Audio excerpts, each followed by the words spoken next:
JV, I'm the big sister.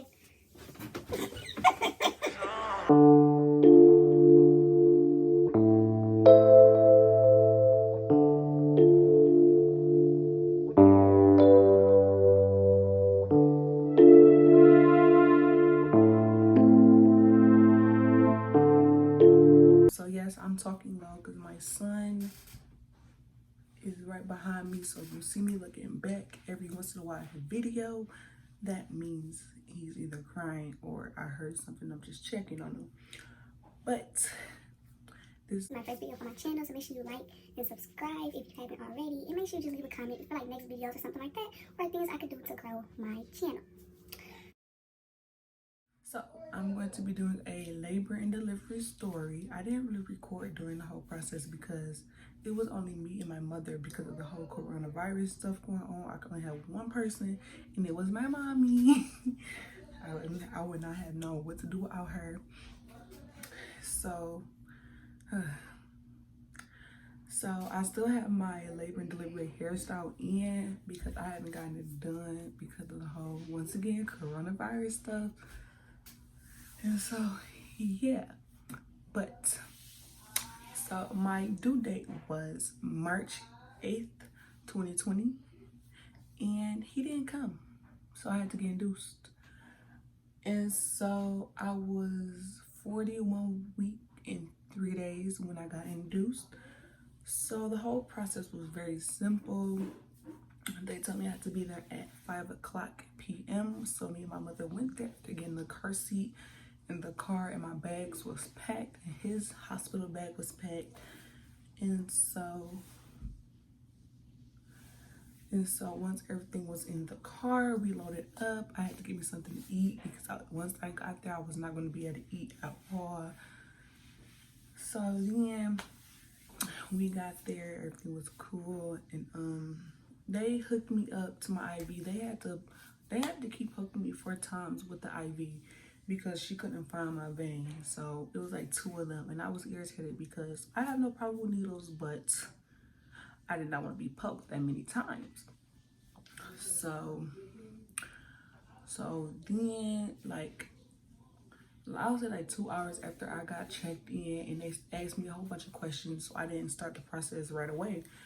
So then after they had all the questions asked and they had me hooked up and I was good to go, they gave me a half pill. It was a misoprostol pill, I believe that's what it's called. I had to take it every 4 hours. It was to soften up my cervix and get my body ready for labor. So then after a while, I'm thinking, my contractions gonna come small and it was gonna build up.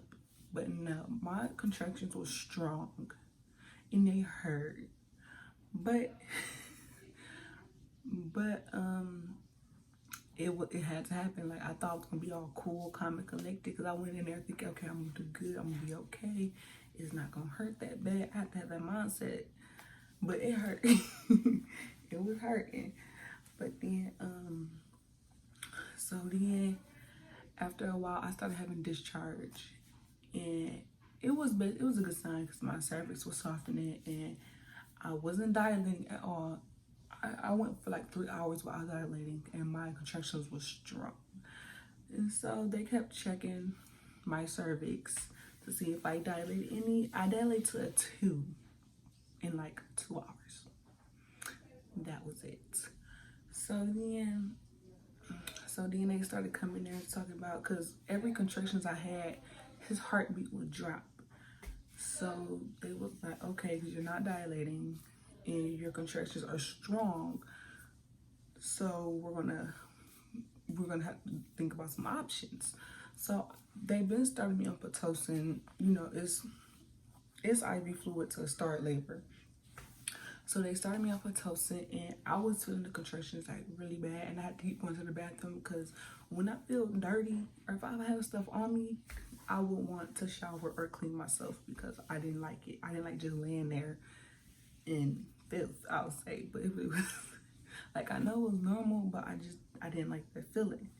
So then I dilated to 5, and that's when they gave me my epidural. And once they gave my epidural, I was good to go. I still feel a little pressure. You feel like you have gas. I'm sorry, you do. But I had pressure, and that was about it. And then I only dilated to 6 before they told me I had to have a C-section because his heart once his heart rate dropped like very low, like really low, to the point where it was like 6 nurses and 2 doctors came. They rushed in, grabbed the oxygen mask, but then his heart started to go up, and I was worried because I'm like, okay, what is going on? Like, is he okay? But the lady, she came by, she was like, his heart rate keep dropping every single contraction, so we might have to do a C-section. I didn't want to have C-section because I know, like, it's a major surgery. But my mother had a C-section with me, so she knew, like, what was going to happen, what was going on. And I'm like, okay. I had no choice but to get a C-section because of his heart rate. So we did a little prayer. My mom had to put her little suit on, her little boots, you know, to cover her clothes. So when they wheeled me back to the OR, they had me move, but I was having to do all this moving around during contractions.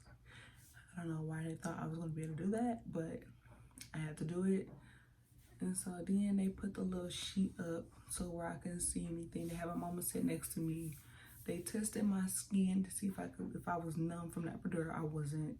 It hurt when they tried it. So then they had to take my epidural out, and then they had to put my spinal tap. I don't know what it's called. It's a spinal something. I want to call it spinal injection, but I don't know what it's called. So I had to get a spinal tap where it numbs you from your chest down below, and I was numb from that. I was good. So then they had took him off. I didn't feel no pressure. I didn't feel no movement. I didn't feel them doing it because when I was after that spinal tap injection, I had the shakes, really bad shakes. Like it was bad. It was bad because I was like really tired. And then when they kept making sure nothing was wrong because I kept falling asleep and waking up.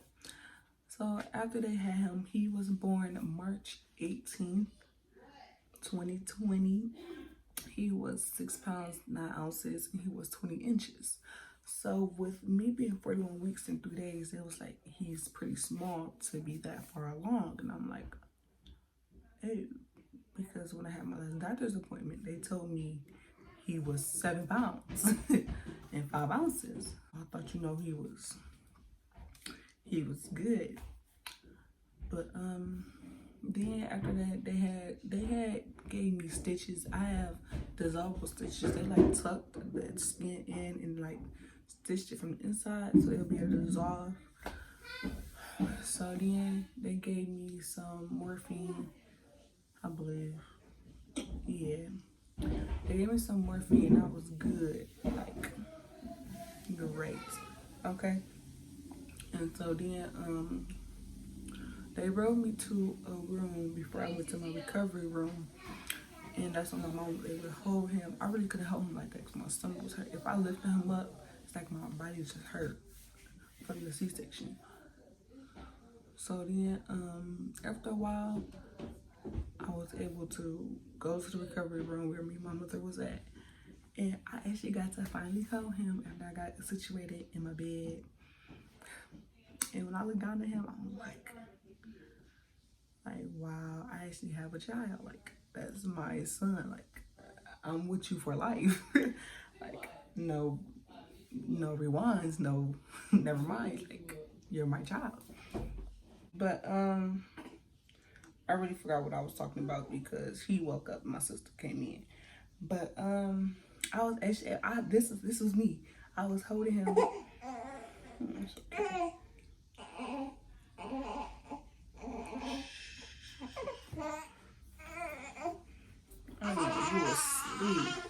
You was asleep and they just woke you up.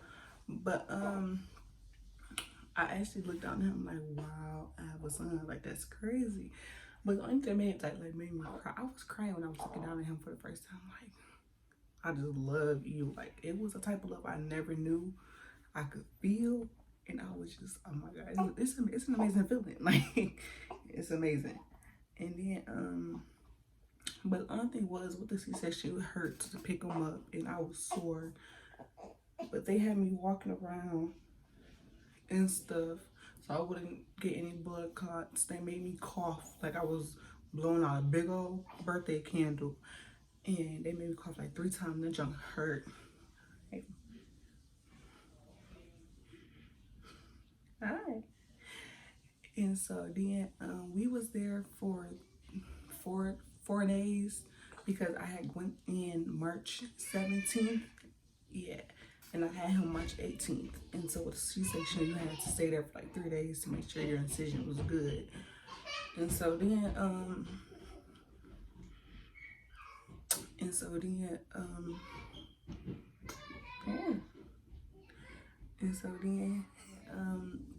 we was finally able to go home on the 20th, on the 19th. It was the 20th. It was most likely the 20th. Well, he got circumcised and everything. I was going to breastfeed, but it was hard to latch him for real. So I just pumped my milk and I bottle feed him my breast milk. So it's still the same, but I gotta pump. Well, of course, everybody gotta pump, but he's not getting it from the main source. But he's still getting the good benefits of breast milk. So then, when I first got home, it was all crazy because with the coronavirus stuff, I had everybody wash their hands, and you couldn't hold him if you've been outside around people we didn't know. So yeah, I kind of had to get into the routine of waking up because I used to be a night owl, like really bad. But with him, you gonna get cut up sleep times, okay? You gonna be asleep 1 minute and he up, so you gotta wake up too. But it's all worth it. Everything I went through was all worth it. But the only thing that I don't have postpartum depression. I just like was a little sad about how my body changed, but it's all worth it. It is for you.